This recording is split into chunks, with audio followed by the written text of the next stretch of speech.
Araling Panlipunan 5, Lesson Exemplar Based, Quarter 2, Week 1, Day 1 to 4. Kalinangang bayan tungkol sa paniniwala at relihiyon. Mga kasanayan na ibibigay ang kahulugan ng konsepto ng kalinangang bayan at uri nito. Nasusuri ang mga paniniwala, relihiyon at tradisyon ng sinaunang bayang Pilipino. Balik-aral, panuto. Isulat sa patlang ang tinutukoy na hanapbuhay ng ating mga ninuno sa bawat bilang. Una, nanguhuli sila ng maiilap na hayop gaya ng usa, baboy ramo, at iba't ibang uri ng ibon gamit ang pana, sibat, punyal at bitag. Pangalawa, ito ay ginagawa sa pamamagitan ng pagputol at pagsunog ng mga puno sa gubat upang muling matamnan ng bagong pananim. Pangatlo, nanguhuli sila ng mga yamang dagat sa pamamagitan ng baklad, sibat at bingwit. Pang-apat, ito ay isang proseso at ang mga produkto ng paghuhubog ng sisidlan at ibang bagay na may putik o luwad. Panglima, lambat, bingwit, basket, at lason ang mga pangunahing kagamitan sa pangingisda. Pang-anim, ang pagpapalitan ng produkto ay tinatawag o tinawag na sistemang barter.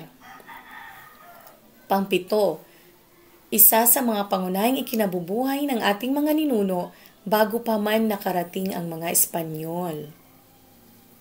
Pang-walo, binubungkal ng mga magsasaka ang mga lupa sa pamagitan ng kanilang kamay o matitigas na bagay upang ito ay matamnan.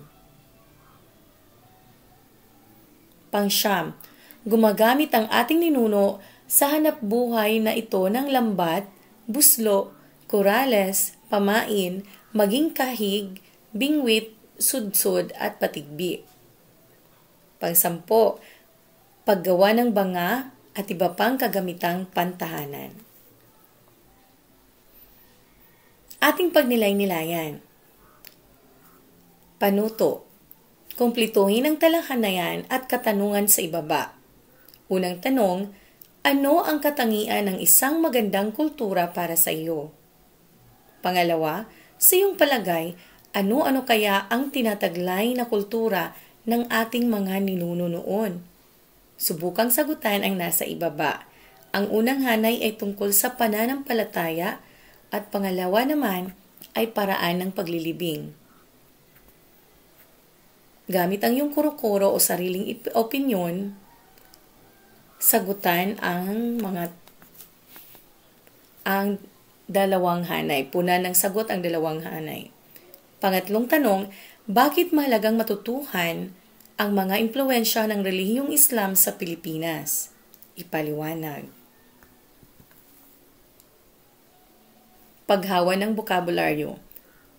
Panuto, tukuyin ang mga salitang tinutukoy sa larawan at kahulugan sa bawat bilang.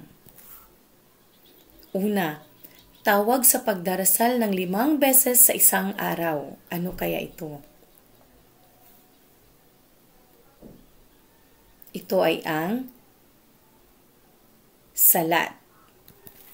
Pangalawa, ang puok sambahan ng mga Muslim ay tinatawag na moske. Pangatlo, ang tawag sa pagsamba sa kalikasan ay animismo.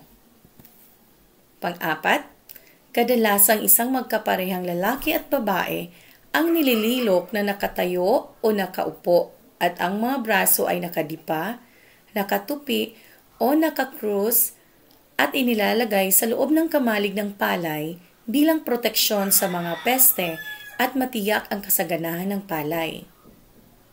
Ang tawag dito ay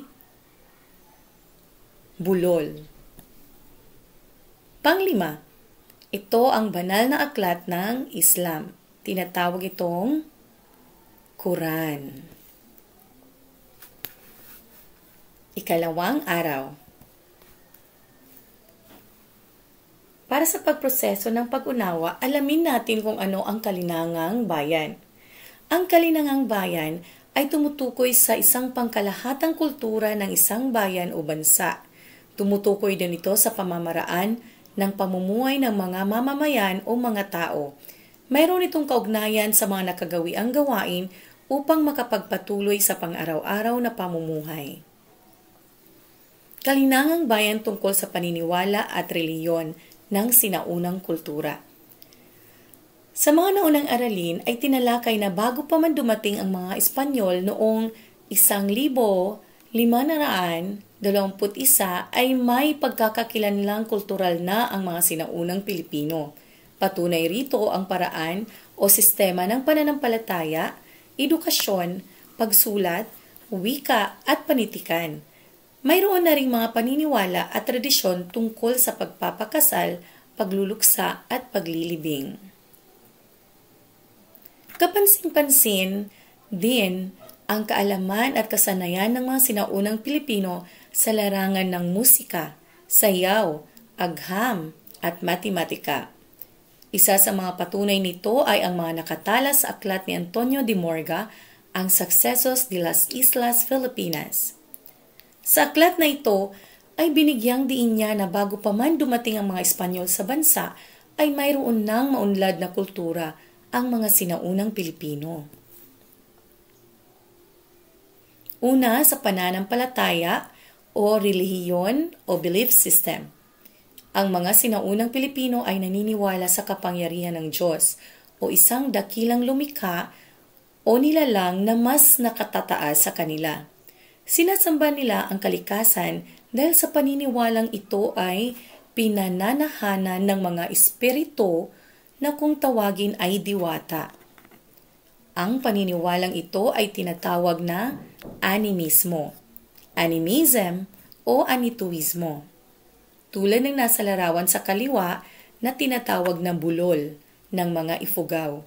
Ito ay isa sa pinakatanyag na eskultura ng Hilagang Luzon lalo na sa Cordillera na nagpapatunay sa pananampalataya ng mga sinaunang Pilipino sa espiritu ng kalikasan. May ilan namang naniniwala at sumasamba sa maraming Diyos at Diyosa. Ang tawag dito ay polytheismo. Polytheism, para sa ilang lugar sa bansa, si Bathala ang pinakamakapangyarihan sa lahat.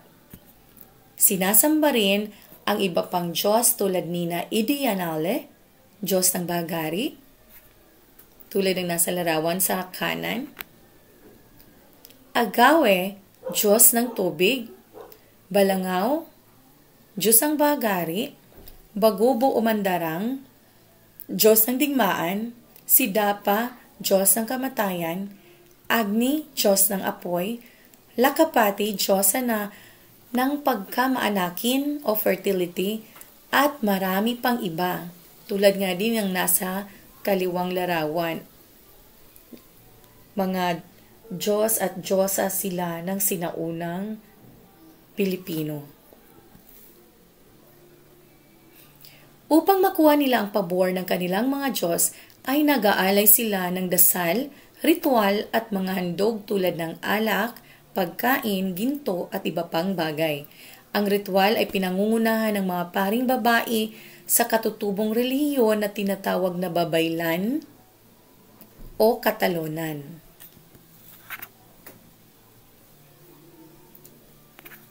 Sa pagluluksa, paglilibing at paniniwala sa kabilang buhay, naniniwala rin ang mga sinaunang Pilipino sa konsepto ng kabilang buhay, kaya't sila ay nagpapakabuti habang sila ay nabubuhay pa. Ito ay dahil sa paniniwalang kapag sila ay namatay, ay mapupunta ang kanilang kaluluwa sa kabilang buhay. Dahil sa paniniwala ng mga sinaunang Pilipino sa kabilang buhay, malaki ang kanilang pagpapahalaga sa mga patay o yumao.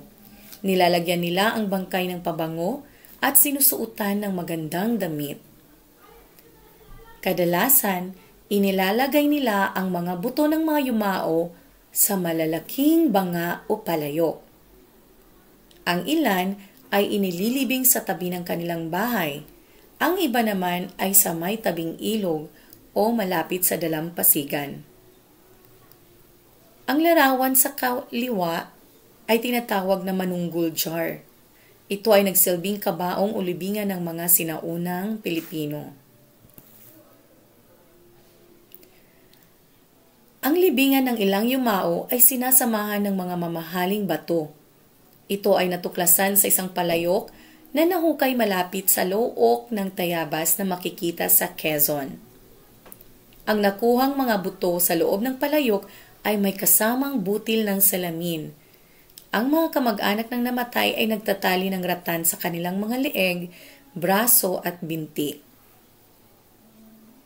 Ang larawan sa kaliwa ay hanging coffins.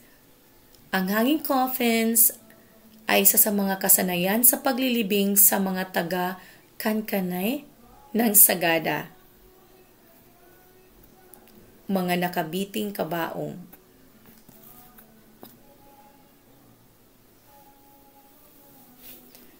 Ang mga taga-Luzon naman ay nagsusuot ng puti at hindi kumakain ng karne o umiinom ng alak sa panahon ng paglalamay o pagluluksa.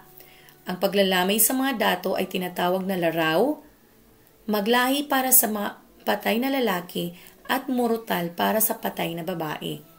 Sa panahon ng laraw, ipinagbabawal ang away. Ang mga sibat ay dinadala na nakababa ang talim at walang umaawit sa isang papauwing bangka. Paglaganap ng Islam at mga katuruan ng Islam. Ang salitang Islam ay hango sa salitang Arabe na nangangahulugang pagsuko o dedikasyon kay Allah. Ang mga tagasunod ng relihiyong ito ay tinatawag na Muslim na nangangahulugang sumuko sa kagustuhan ni Allah. Ang Diyos na sinasamba ng mga nanampalataya sa relihiyong ito ay si Allah at si Muhammad naman ang kanilang propeta. Moske naman ang tawag sa puok dasalan o puok sambahan ng mga Muslim. Meron 5 haligi ng Islam. Una ang Shahada. Ito yung pagpapahayag ng pananampalataya na walang ibang kinikilalang Diyos maliban kay Allah at si Muhammad ang kanilang propeta. Allah o Allah. Pangalawa, Salat. Ito ay 5 beses na pagdarasal sa loob ng isang araw na nakaharap sa direksyon ng Mecca. Ito ay ginagawa tuwing madaling araw, umaga, tanghali, takip silim at gabi. Pangatlo, meron naman silang tinatawag na zakat. Ito ay ang pagbibigay limos o pagtulong sa oras ng pangangailangan sa kapwa tulad ng mahihirap, mga naulila at nasalanta ng trahedya o kalamidad. Pang-apat, meron silang Psalm. Ito ay ang pag-aayuno o fasting o hindi pagkain at paggawa ng iba pang sakripisyo bilang pag-alala sa buwan ng Ramadan. Panglima, o titik-i, Hajj. Ito ay ang paglalakbay sa banal na lungsod ng Mecca, minsan sa buhay ng isang Muslim. Ang mananampalataya na nakapaglakbay sa banal na lupain ay tinatawag na Haji o Haji. Kultura at mga aral ng Islam. So bukod pa sa 5 haligi ng Islam ay mayroon pang mga pangunahing paniniwala at aral na sinusunod ang mga Muslim. Ilan sa mga ito ay ang mga sumusunod. Una, paniniwala sa monotheismo.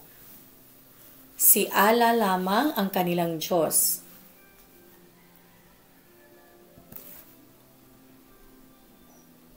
Paniniwala sa mga anghel. Sinasabing nagpakita ang Arkanghel Gabriel kay Muhammad sa panaginip. Paniniwala sa Quran o banal na aklat ng Islam. Paniniwala sa iba pang kasulatan na ibinunyag sa mga propeta tulad ng Torah o tawag sa 5 aklat ni Moises sa Bibliyang Hebreo at Biblia. Paniniwala sa lahat ng propeta na isinugo ng Diyos tulad ni Noah, Abraham, Ishmael, Isaac, Jacob, Moises, at Muhammad. Kultura pa rin at mga aral pa rin ng Islam. Kabilang pa din dito ang paniniwala na si Jesus ay isa lamang propeta.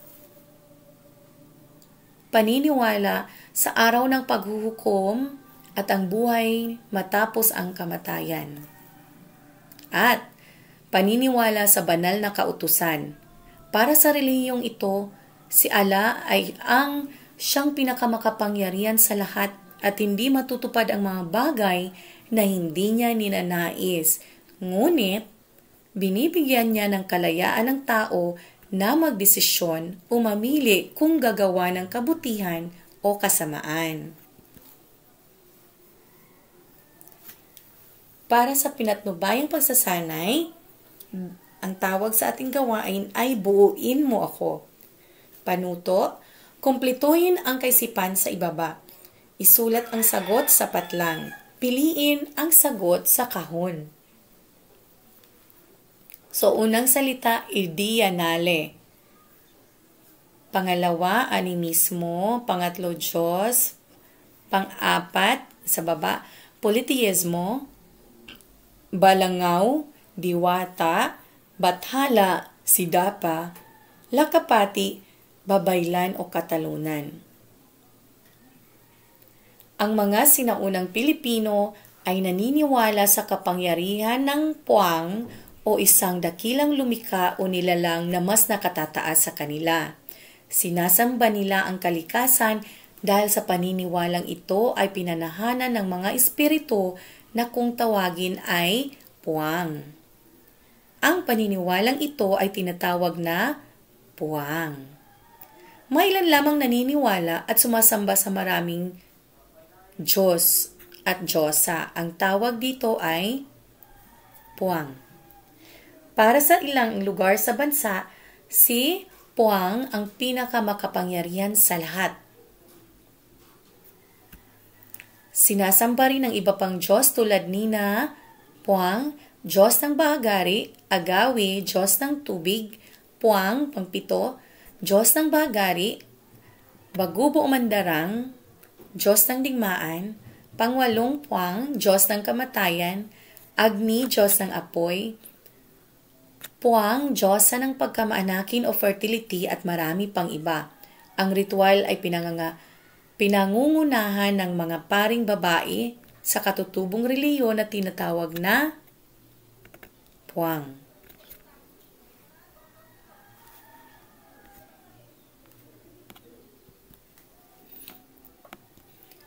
Okay. Machi-machi, panuto. Pagtambalin ang mga haligi ng Islam mula sa hanay A papunta sa hanay B. Isulat ang titik ng tama ang sagot sa patlang. So, titik lamang ang isulat. Kay una, ang pagpapayag ng pananampalataya na walang ibang kinikilalang Diyos maliban kay Allah at si Muhammad ang kanilang propeta. Pangalawa, ito ay ang 5 beses na pagdarasal sa loob ng isang araw na nakaharap sa direksyon ng Mecca. Ito ay ginagawa tuwing madaling araw, umaga, tanghali, takipsilim at gabi. Pangatlo, ito ay ang pagbibigay limos o pagtulong sa oras ng pangangailangan sa kapwa tulad ng mahihirap, mga naulila at nasalanta ng trahedya o kalamidad. Pang-apat, ito ay ang pag-aayuno, fasting o hindi pagkain at paggawa ng iba pang sakripisyo bilang pag-alala sa buwan ng Ramadan. Pang-5, ito ay ang paglalakbay sa banal na lungsod ng Mecca, minsan sa buhay ng isang Muslim. Ang mananampalataya na nakapaglakbay sa banal na lupain ay tinatawag na Haji o Haji. So para sa hanay A, nandito yung mga ligi ng Islam. Ang titik A or A ay salat, B zakat, C saum, D hajj, E shahada.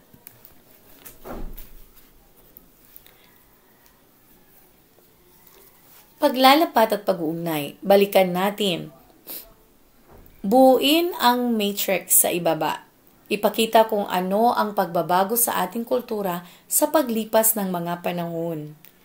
So, sinaunang kultura, pagdating sa pananampalataya, meron tayong animismo at Islam. So, paano ito nagbago? Paano ito nagkaiba noon at ngayon? Pangalawa, sa pagluluksa at paglilibing at paniniwala sa kabilang buhay, isulat ang paraan noon at paraan natin ngayon.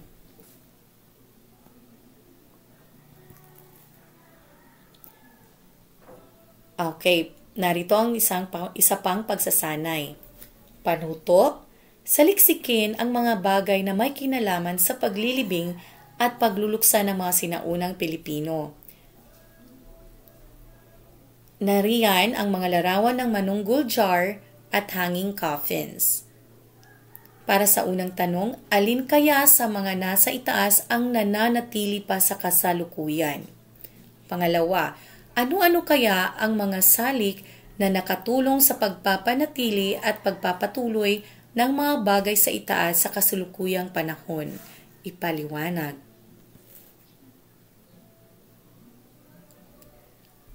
Ikatlong araw. Pabaong pagkatuto. Buuin natin.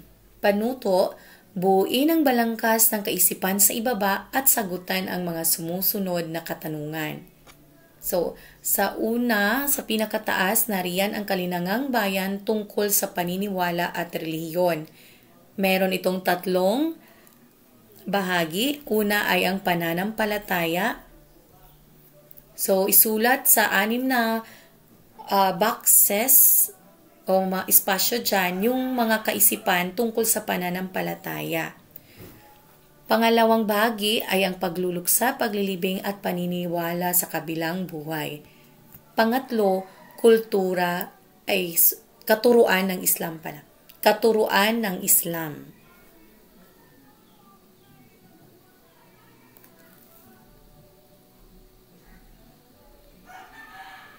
Paano mo mapapahalagahan ang sinaunang kultura ng ating mga ninuno?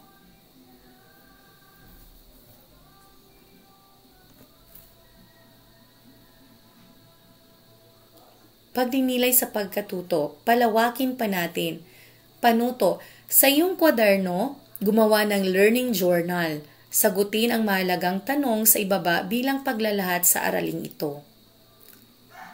Nakasulat sa itaas, My Learning Journal.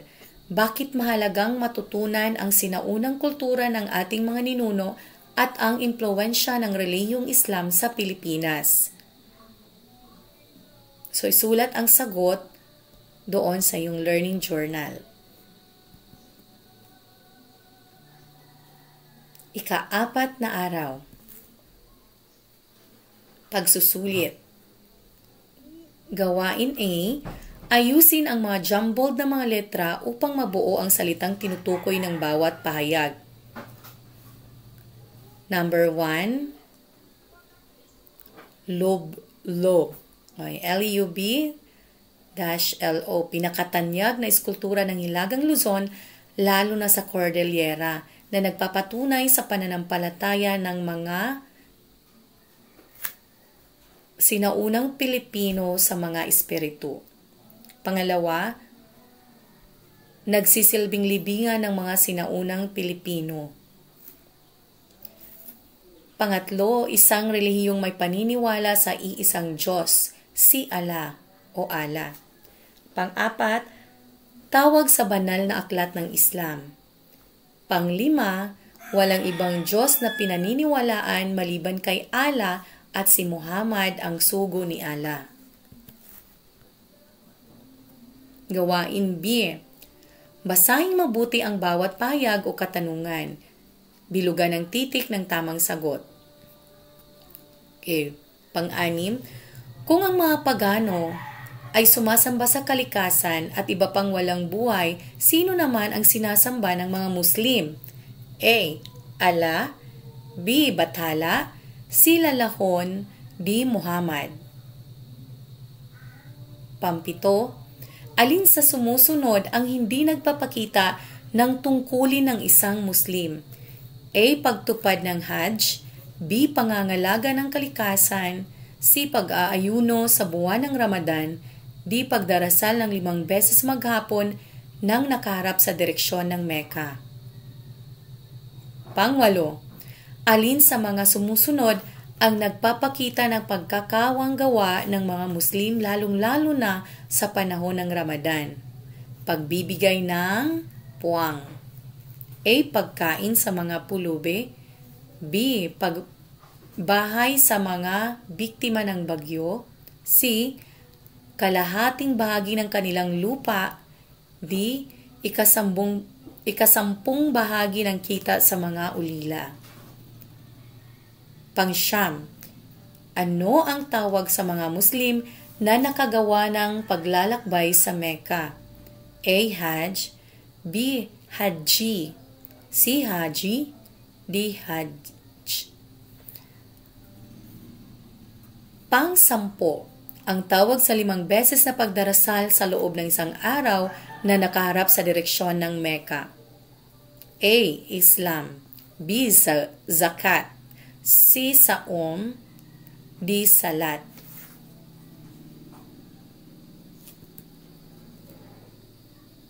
Maraming salamat sa pakikinig. Enjoy learning. Like, subscribe, and keep updated. Hit the notification bell for more updates.